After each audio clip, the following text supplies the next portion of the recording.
aller chercher là où il y a des démons cachés. Visionnaire ou opportuniste? C'est ça les sous-thèmes que je vais utiliser. Visionnaire ou opportuniste? Es-tu visionnaire ou tu es opportuniste? Genèse chapitre 25. Je veux que nous puissions lire cette première lecture ensemble avec toi dans le livre du commencement. Dans le livre du commencement. Dans le livre du commencement. Ce que je viens de dire maintenant pour les billets froissés, je veux que tu puisses l'enseigner aussi à l'enfant. Dis à l'enfant, apprends-lui à respecter Dieu. Tu seras béni et tu auras une famille bénie. J'espère que tu ne vas pas me forcer à revenir sur ça. À revenir sur ça.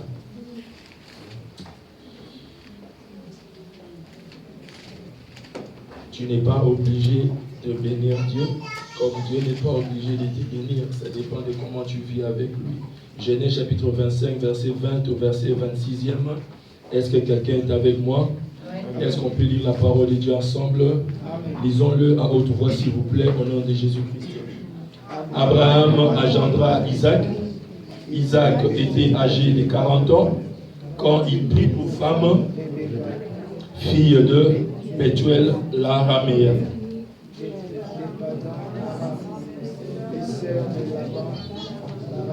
C'est comme si nous... Attendez. C'est comme si nous avons 2 ou 3 Bibles dans cette salle. Je veux que nous puissions lire tous ensemble, de vive voix et d'un commun accord, s'il vous plaît. Genèse chapitre 25, je dis 35, chapitre 25, chapitre 25, le verset 20 au verset 26e. Donnez-moi vos voix pour cette lecture seulement. Après, vous les réclamez, je ne vais pas les garder. Bien que j'ai besoin d'une voix. Ok, go. Abraham engendra Isaac. Isaac était âgé de 40 ans, dépendant Aram et sœur de Laban l'Araméen. Isaac implora l'Éternel pour sa femme, car elle était stérile. Et l'Éternel l'exauça.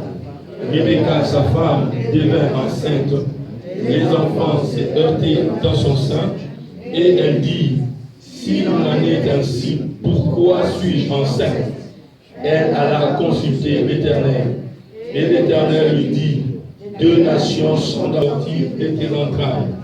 Un de ces peuples sera plus fort que l'autre, et le plus grand sera assujetti au plus petit. Le jour où elle devait accoucher s'accomplit, et voici, il y avait 2 jumeaux dans son ventre. Les premiers sortirent entièrement roux, comme un manteau de poils, et on lui...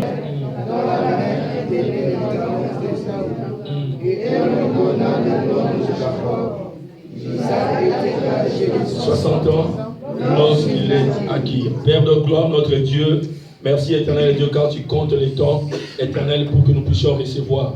Mais tu ne comptes pas les temps en le voyant que nous nous positionnons à une position de retard. Car avec toi, il n'y a pas de retard. Il n'y a pas d'avance. Tu fais toutes choses bonnes en son temps. Il y a un temps pour un enfant ce soir. Il y a un temps pour un papa ce soir. Il y a un temps pour une maman ce soir. Il y a un temps pour une soeur et un frère ce soir. Béni soit ton nom éternel et Dieu, toi qui veux que nous puissions nous positionner. Que cette parole positionne ton enfant et les fixe devant ta présence. Dans le nom de Jésus-Christ notre Seigneur et Maître, nous avons ainsi prié. Nous disons merci Seigneur Jésus-Christ. Merci Seigneur Jésus-Christ. Amen et amen. Amen. Que le Seigneur te bénisse, que le Seigneur te donne encore plus. Dieu avait dit à Jacob, il a dit à Jacob, lève-toi, lève-toi, lève-toi. Il a dit à Jacob, mets-toi debout. Et toi, comme tu t'es mis debout ce soir, tu vas entrer à Bethel. Tu vas aller à Bethel, et tu vivras ce que le Seigneur a pour toi. Ce que le Seigneur a gardé pour toi. Tu l'obtiendras. Je suis en train de parler de la vision et de l'opportunité. L'opportunité pas en termes positifs, l'opportunité en termes négatifs. Que le Seigneur vous bénisse beaucoup. Alléluia. Amen. Visionnaire ou opportuniste? Tu es visionnaire ou tu es un opportuniste? Les gens connaissent quoi ce qu'on appelle un opportuniste. Un opportuniste, c'est celui qui n'a pas de vision, je vais le dire déjà, parce que je veux aller, que nous puissions aller rapidement adorer notre Dieu. Je vais parler de 3 personnes rapidement, en restant dans les messages que Dieu nous avait donnés depuis l'intercession et l'agressif et pendant la retraite. La Bible déclare quelle est la vision. Abraham qui a engendré Isaac. Isaac était âgé de 40 ans quand il prit pour femme Rebecca. Je vais dire à quelqu'un tout de suite, ce n'est pas ça le message, qu'il y a un âge pour prendre une femme. Là, ce n'est pas un, là, ce n'est pas deux, mais il y a quand même un âge. Dieu arrête un temps pour pouvoir entrer dans une dispensation. Dieu arrête un temps pour qu'on devienne fiancé, pour qu'on devienne marié, pour qu'on devienne directeur, pour qu'on devienne fonctionnaire, pour qu'on devienne diplômé, pour qu'on devienne bachelier, pour qu'on devienne licencié. Alléluia.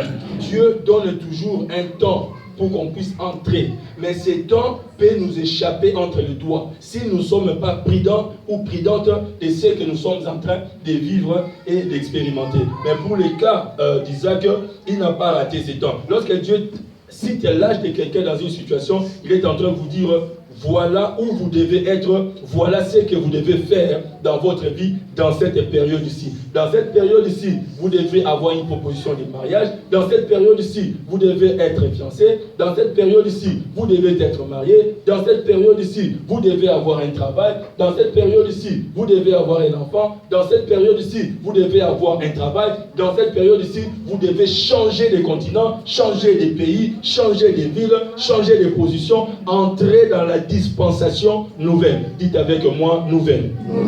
Demande-moi pourquoi. Demande bien pourquoi.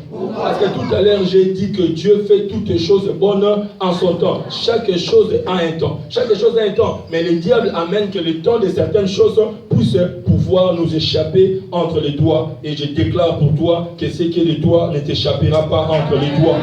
J'ai dit à quelqu'un que ce qui est à toi ne t'échappera pas entre les doigts.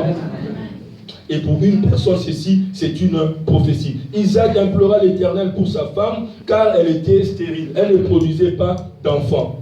Et l'Éternel exauça, et Rebecca, sa femme, devient enceinte. Elle ne produisait pas. Et ce n'est pas le prêtre qui a prié pour lui, ce n'est pas le pasteur qui a prié pour Rebecca, la femme, c'est son mari qui a prié pour lui. C'est son mari qui a prié pour lui. Et je disais à une femme mariée tout à l'heure, cette journée, j'ai dit, écoute-moi maman, ton mari a l'obligation de pouvoir te soutenir. Mais avant que ton mari te soutienne, toi tu dois commencer par les soutenir. Ne vous plaignez pas que quelqu'un ne vous soutienne pas alors que vous ne le soutenez pas. La meilleure leçon qu'on donne à quelqu'un, ce n'est pas de parler. La meilleure leçon qu'on donne à quelqu'un, c'est de faire. Dites avec moi, faire. Les Chinois disent, ce que tu fais crie tellement fort dans les oreilles de l'enfant qui n'attend pas ce que tu dis.